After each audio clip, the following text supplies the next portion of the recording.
Olha, desde 1999 que eu comecei a ser contactado por esses seres extraterrestres, vamos falar assim. Até então já tinha uma boa experiência de convivência com seres espirituais, com os amigos da espiritualidade, que me ajudavam a produzir os livros, que alguns eu já publiquei, outros nunca publiquei. E, de fato, eu, Rogério, tinha reticências sobre essa questão de Astaxerã, ou Astaxera, mas eu conhecia outros ufólogos e participava de eventos e a turma falava com muito respeito sobre contactados com esse ser. Mas eu sempre tive dúvida. Mas em 1999 eu tive um contato direto com alguns seres de fora, em que todo o meu romantismo ser extraterrestre acabou, no sentido de que existe uma turma boazinha aí fora. Né? O problema é que não é do jeito que a gente pensava. A minha geração surgiu pensando que, se nós humanos somos os mais novos, é porque as civilizações que surgiram antes já evoluíram, são mais evoluídas que a gente, então são mais isso e aquilo. Mas aí é que está o problema do estudo do DNA. A molécula mãe que surgiu aqui na Terra há 3,8 bilhões de anos, e que hoje é esse DNA que todos os corpos de seres vivos, um inseto, um pé de coqueiro, uma mangueira, uma jiboia, um leão, nós seres humanos temos, né? Tudo veio dessa molécula mãe.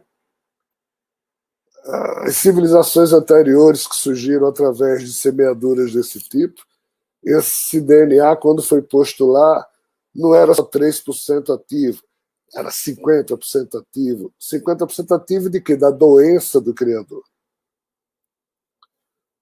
Respondendo de forma diferente a pergunta que o Flávio fez no início, os 3% desse DNA que cada ser humano ostenta em si, que está ativo, significa dizer que da doença de Javé, só 3% nós herdamos de forma a nos perturbar.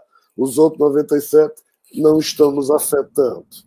Mas a turma lá de trás, as primeiras civilizações que surgiram a partir de um genoma em que essa doença estava toda aberta.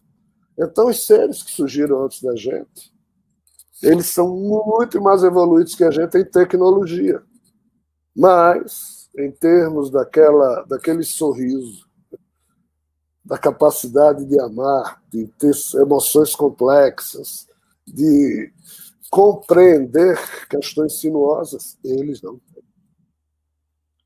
Então, quando eu lidei com esses seres, né, e nessa linha está isso que a gente chama de forças organizadas que têm Astaxerã como comandante, essa turma não é má, é isso que eu estou dizendo. Eu só estou dizendo que eles não são bonzinhos como o nosso romantismo nos levou e nos leva a crer que esse universo é um monte de gente boa e a gente aqui os complicados. Não, nós somos complicados pra cacete. Mas essa turma, e inclusive o próprio, porque parece que de fato ele realmente existe, né? São figuras muito bem intencionadas, tremendamente poderosas no sentido tecnológico, mas no campo da compreensão das coisas, da razão filosófica, no uso da emoção, esses seres quase não têm emoções. Aí quando você vê um Astaxerra comunicando através de um médium, né, uma mensagem que no final você chora, putz, né?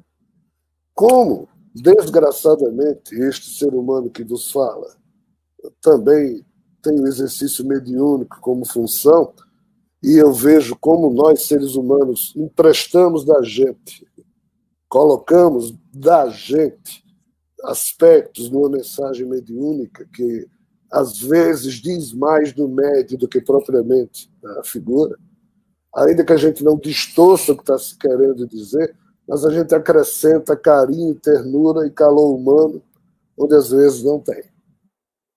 Então, feitas essas reservas, e o que mais erra sou eu mesmo, não estou criticando terceiros, eu estou só dizendo que nós humanos, na nossa ingenuidade, às vezes transmitimos mensagens de seres de fora que são reais e que eles pretendem, sim, de fato, chamar a nossa atenção, mas o excesso de amor, carinho, blá, blá, blá, blá, blá, que dá a impressão de que tem gente boazinha lá fora e que vai cuidar da gente, isso é romantismo, isso é infantilidade que a gente precisa superar, na minha opinião. Adoraria estar errado.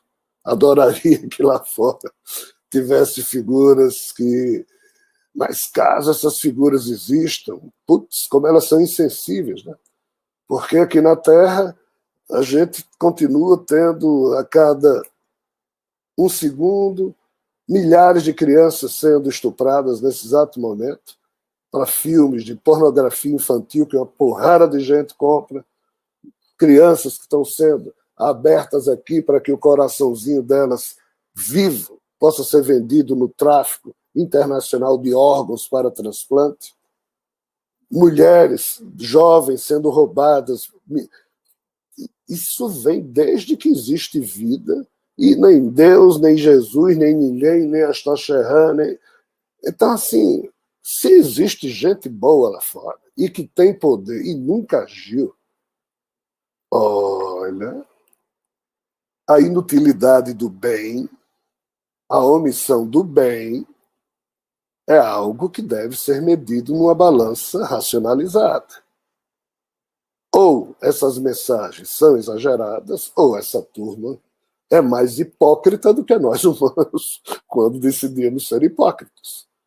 Porque 40, 50 anos de mensagens. Nós vamos invadir, vamos cuidar de vocês, agora a força tal, papapá. Tem algo de muito errado, tem boi na linha. Nós precisamos tomar cuidado. Eu mesmo erro pra cacete, sou talvez o que mais erre. Por isso estou dizendo, nada do que eu digo pode ser tomado como verdadeiro, só como semente para reflexão. Eu digo isso porque eu tenho noção das besteiras que eu falo e tenho noção de que tem problemas no campo do nosso romântico entendimento em relação àquilo que nos rodeia. Nós temos que compreender como as coisas funcionam, né? Há 10 mil anos atrás não existia nem um cachorrinho aqui na Terra. Só existiam 3 espécies de lobo. Uma delas, o Canis lupus, ou seja, o lobo cinzento, começou a ser levado pelos homens para regiões distintas do planeta, começou a ser domesticado, então começou a existir uma especiação. Aí hoje nós temos mais de 2.000 espécies de cachorro, todas derivadas dessa única espécie de lobo, Canis lupus.